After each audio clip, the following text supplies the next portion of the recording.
Good afternoon, and welcome to The Road to Recovery, The Road to Freedom with Mark. I say this afternoon because it is a Friday afternoon.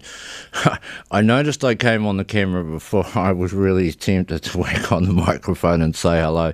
I don't know what's going on there. New camera in the studio, so you see me setting up and you realise that I'm probably quite obsessed with the way I do things, but it's nice to get things just perfect, you know. This is The Road to Recovery, The Road to Freedom. This is my half-hourly slot every Friday. It is a Friday, lunchtime when I do this recording, and my show is about mental health. It's about dealing with mental health, about mental health problems, about my personal experiences. So, you know, we're talking from the coalface, and I realise that my show is somewhat unconventional. I guess you could say it's utterly unique. You will never find one quite the same. I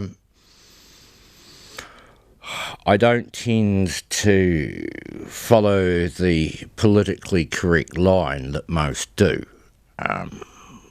If you've ever suffered from mental health, you get beyond that point very, very quickly, and you listen to people talking about things that they know absolutely nothing about, and certainly have never had the misfortune to suffer a mental breakdown, to hear voices screaming all night, to live in panic, to be so depressed that you can barely feed yourself or keep yourself clean, and people do get that way, you know, they spiral down. And often what can turn someone around when they are in a bad situation like that is just a kind word. You know,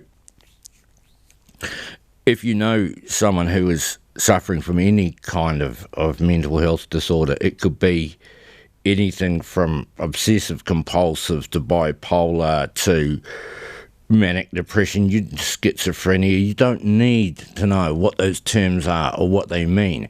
And there is no hard and fast definition. There are no parameters to which someone goes to or works inside of. There are different versions, as many as there are different people. People suffer to greater and less degree.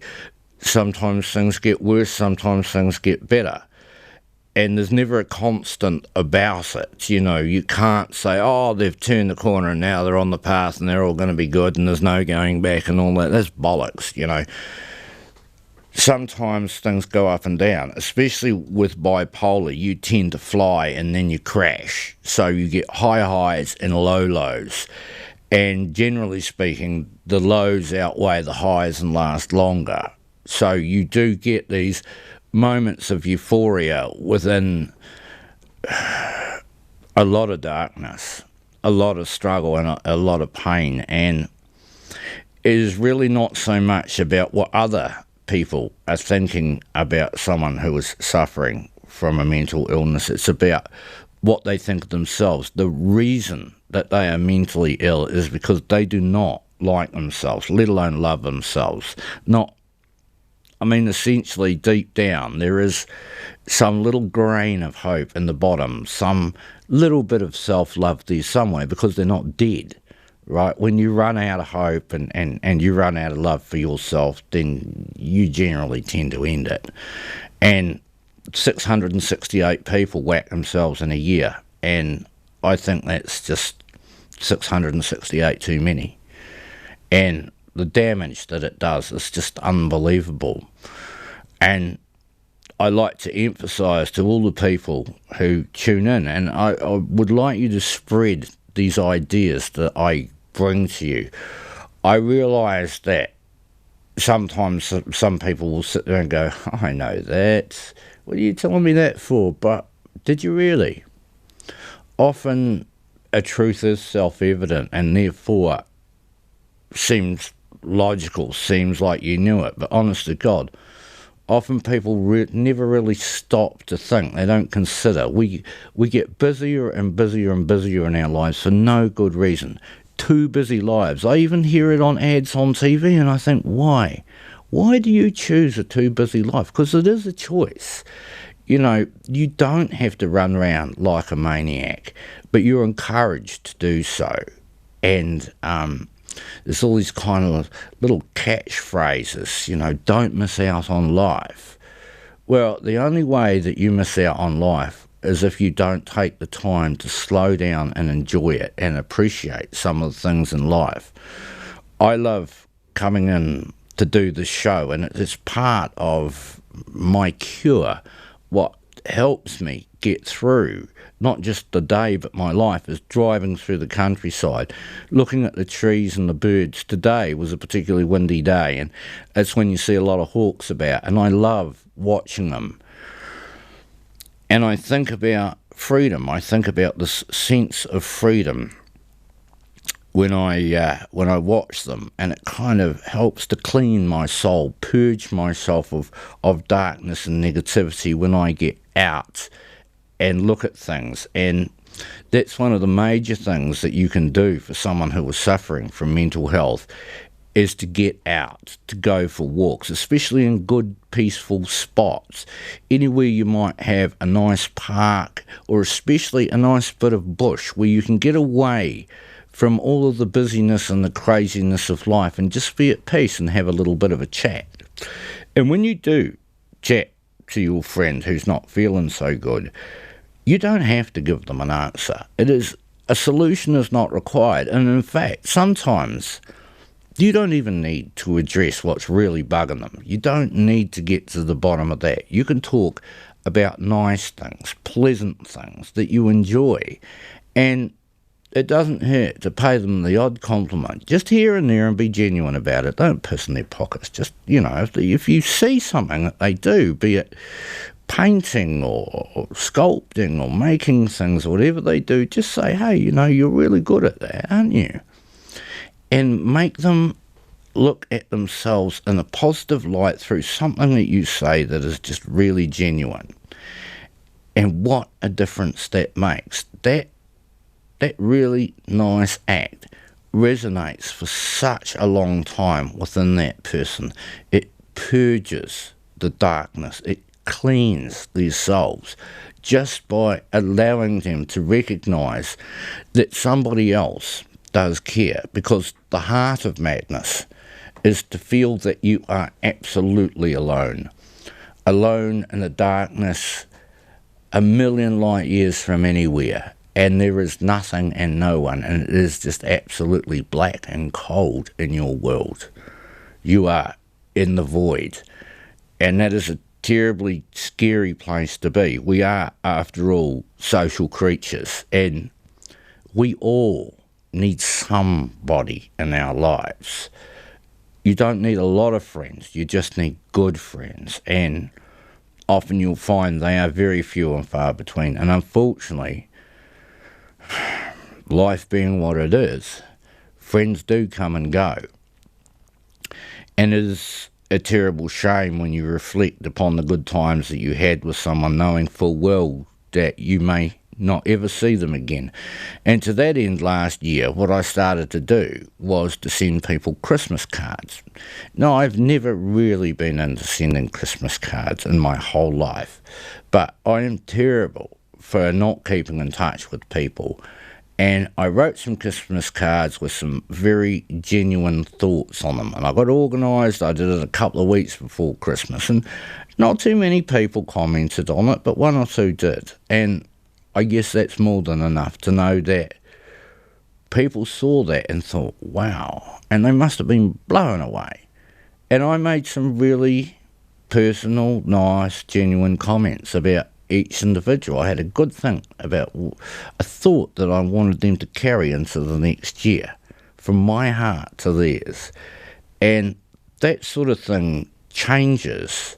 It changes you personally. It gives you, I guess you could say, a higher sense of self-esteem in doing good things, because,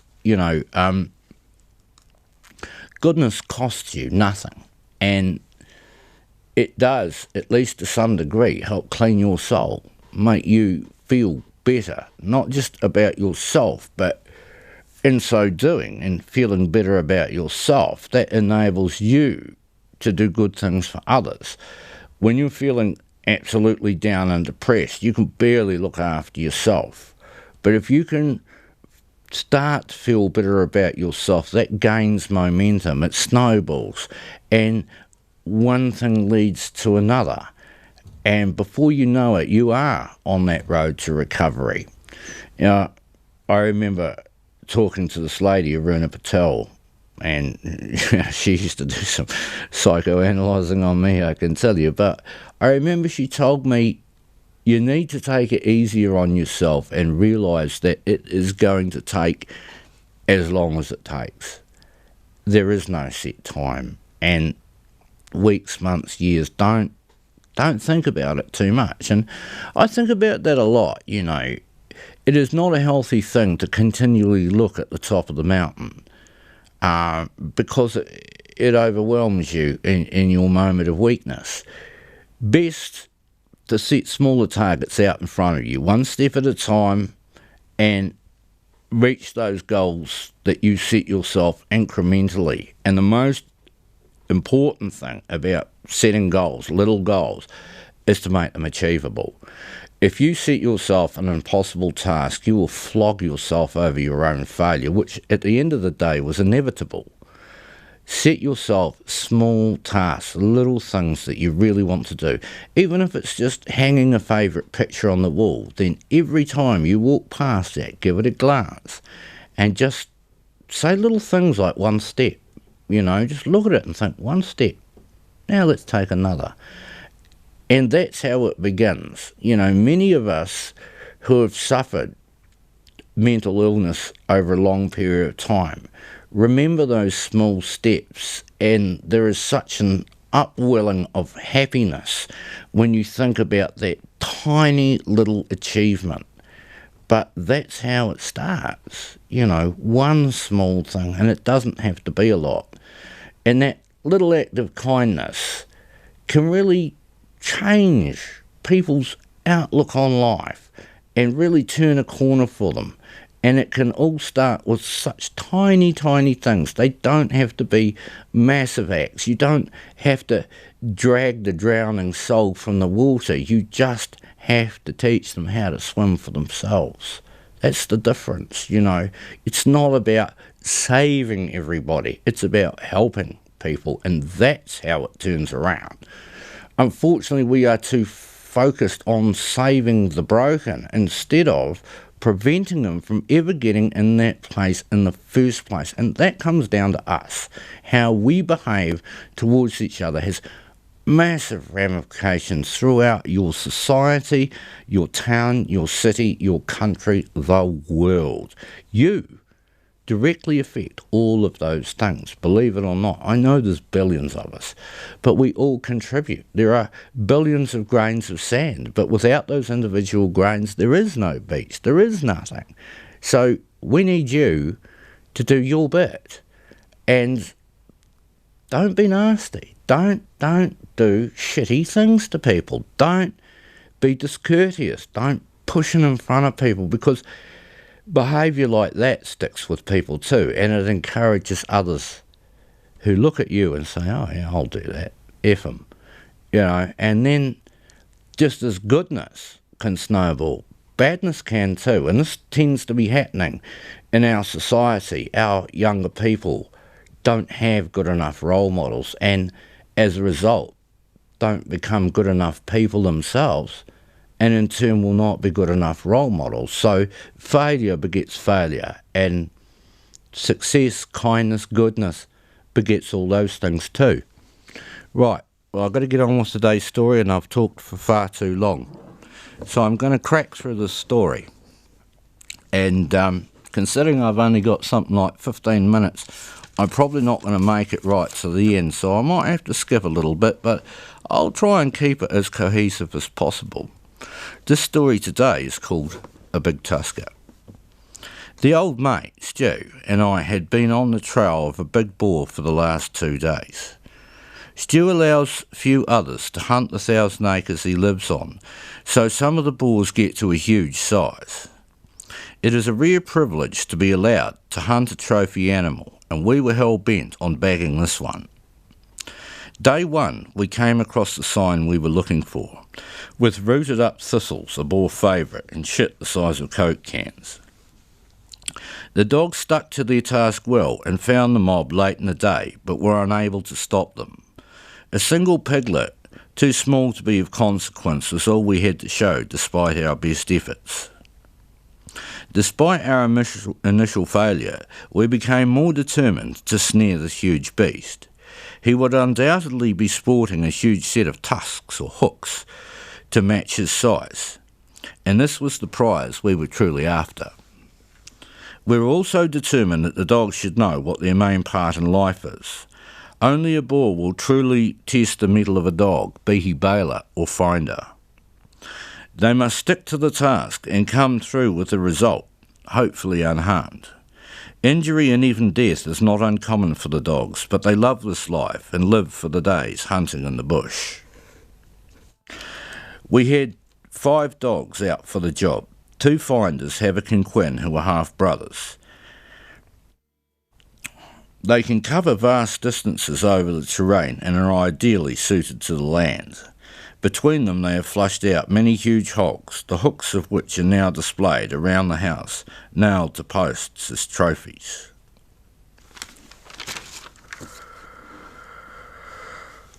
Old Bob, who was Havoc and Quinn's dad, now getting on in years and injuries, was near retirement, but still has a great temperament and is handy in a good scrap. Then there is young Meg, the half-sister of Havoc and Quinn, yet to be tested. We hope she will take the lead from her brothers, so we must have her on the leash for a bit while the fight is on. For a bit of muscle we have added Fugly to the ranks. He is a true bailer, a mongrel pit bull type, typically short in the stride and tough in the fight. His name is short for effing ugly due to his scars. So, at the end of day 1, we retire home empty-handed, having left the piglet in the bush. The dogs are uninjured and show only a little fatigue after a full day's hunt. Stu and I give them only a little food and water as we need them on top form for day 2.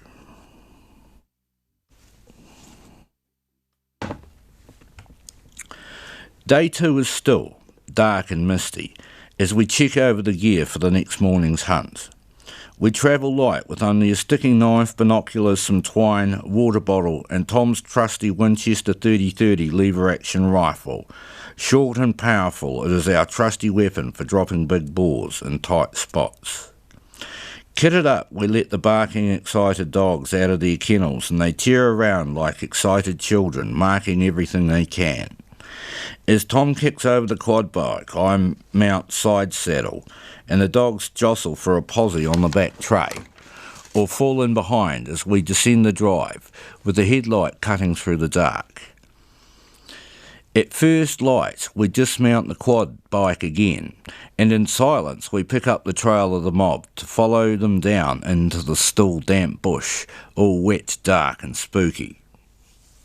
Tracking down from an upwind position, the odds are well stacked in the finder's favour.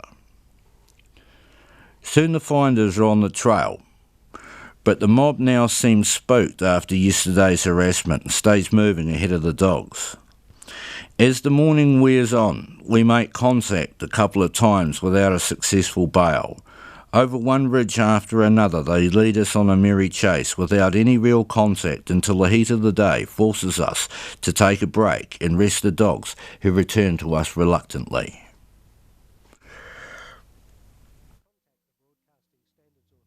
Around 1 o'clock, we walk up the fire breaks till we are well above and upwind of the mob.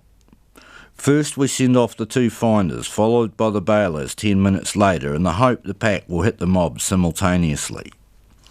At around 2 o'clock, despite the heat, we finally hear barking down at the wallow we found yesterday.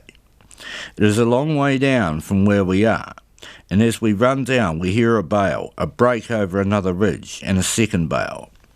We are forced to swim our way through bracken and fallen trees, and I am so thankful for the short rifle. We push on hard and finally come across 3 dogs attached to a good-sized sow. Being stretched 3 ways, she has little chance of escape, and I am able to reach between the two dogs and tip her up by grabbing a hind leg. Stu is then able to stick it as I hold it on its back. The sow is dispatched of with all efficiency and its suffering is minimised. When gutted, all of its innards still quiver and pulse with ebbing energy. Although not the intended target, it is a good size, some 60 to 70 kilos, and makes for a hard haul up the ridge till at last I collapse out onto the fire break. All of the dogs have come through to the end of the day unscathed, and we have to satisfy ourselves with a good-sized sow. We are more determined than ever to corner that big bull, or that big boar, although the mob have now become wary and skittish. Day 3, we make another start before dawn. The dogs have no injuries and have lost none of their enthusiasm, tearing around like kids at play. We let them calm down a bit before we head off. Cool heads are required today if we are to finally get on to the big tusker. We decide to ride as little as possible today and walk in a few kilometres so as not to spook the mob. It is a slow trudge along the fire breaks, taking in a butte sunrise and mist rise off the bush. Birds are about everywhere. Insects hum and a light breeze of about 10 knots is again in our favour.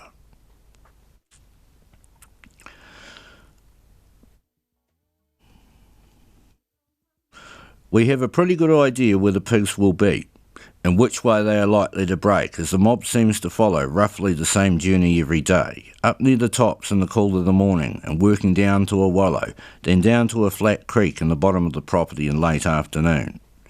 I am tired of the slog, but the prospect of a battle with the elusive boar keeps me going. The dogs have lost none of their enthusiasm, and Stu seems to be taking it all in his stride. The finders start to sweep, and a couple of hours tick by as our wary adversaries continue to elude us. At around 9 a.m, we finally hear a high-pitched bark as the finder suddenly strikes a mob down near the wallow. We are quickly in pursuit just behind the balers, and I feel renewed energy as I draw near the ensuing action. We hear the engagement break off, then restart over the next ridge. The going is steep, but I am driven on by what I am sure is a deep grunt and then a squeal. We come over the ridge to witness an all-in brawl on a steep slip face covered in flax. 3 dogs are onto a massive hog, well in excess of 120 kilos.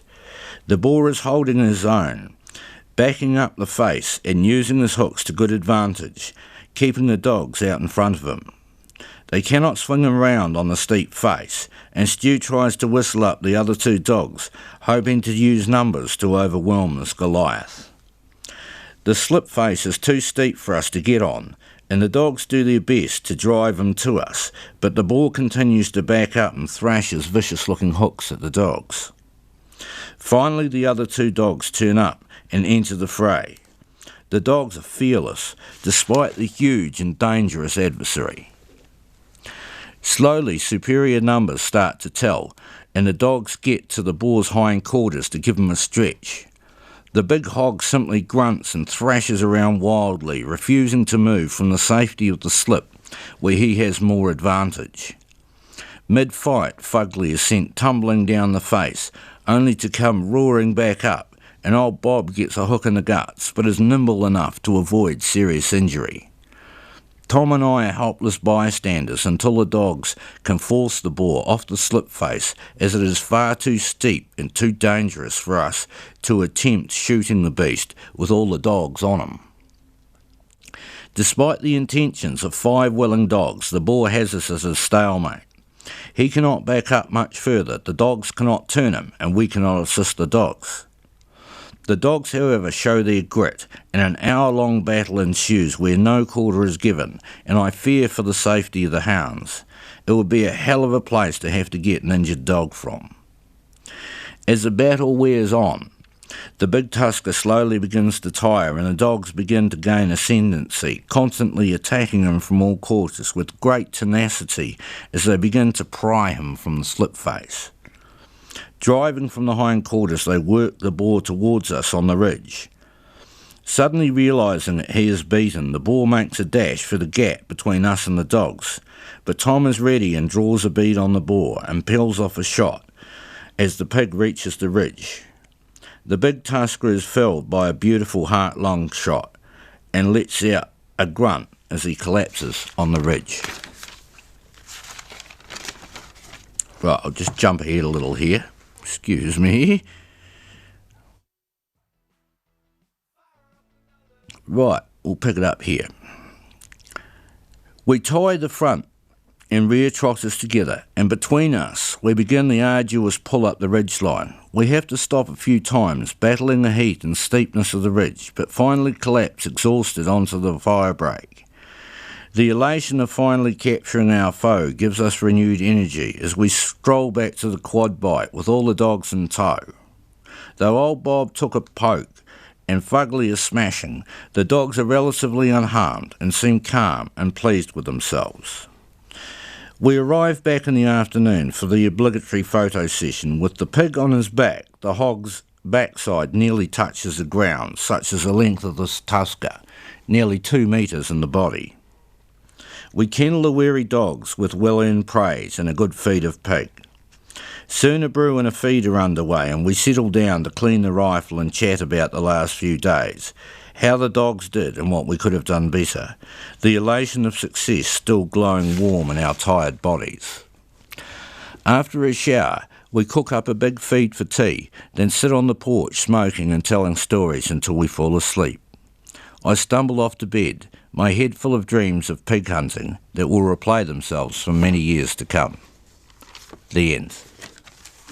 Well, I hope you enjoyed that story today. I know it was a little bit broken. I had to kind of skip a few paragraphs here and there because I talked too much to begin with, and this is the trouble with live TV and radio, is that sometimes you overstep the mark by about 4 or 5 minutes, and that can be absolutely deadly when you're doing a live show. The only thing worse than that is the pregnant pause, to die or to stumble in front of the camera. She's a tricky old business, this I can assure you, and it's a very fine balancing act. But I think we managed to stumble through that story cohesively. I'm sure the next time you hear it, you'll enjoy it even more. Well, that's me for another day. Time does fly by so very quickly, you know, it just scares me.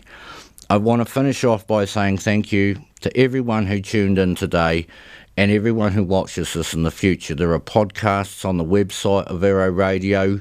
There's obviously the radio, also Wairarapa TV. Thank you very much to them for coming on board and, you know, allowing us to do this show. Thank you very much to everyone in Masterton and throughout the beautiful Hawke's Bay. It's good to have you people on board. Thank you very much to all the sponsors, to New Zealand On Air and all the other great sponsors that keep this station going. This is a not-for-profit organisation that emphasises community service and bringing people together and giving a voice to folks like me who would otherwise never be heard. I am not the sort of person who would have a normal job or sit in front of a television camera because I am not politically correct or necessarily acceptable to those in power. But I am just as important, I think you'd agree, as you are. You know, we've got to realise just how important everybody is and how they deserve to be looked after and respected and treated with kindness and consideration, because that is what makes our society worth living in. So if you can do something nice for somebody between now and the next time I see you, I really would appreciate that, and I'm sure they will too. That's it for now. Catch you next week. Bye.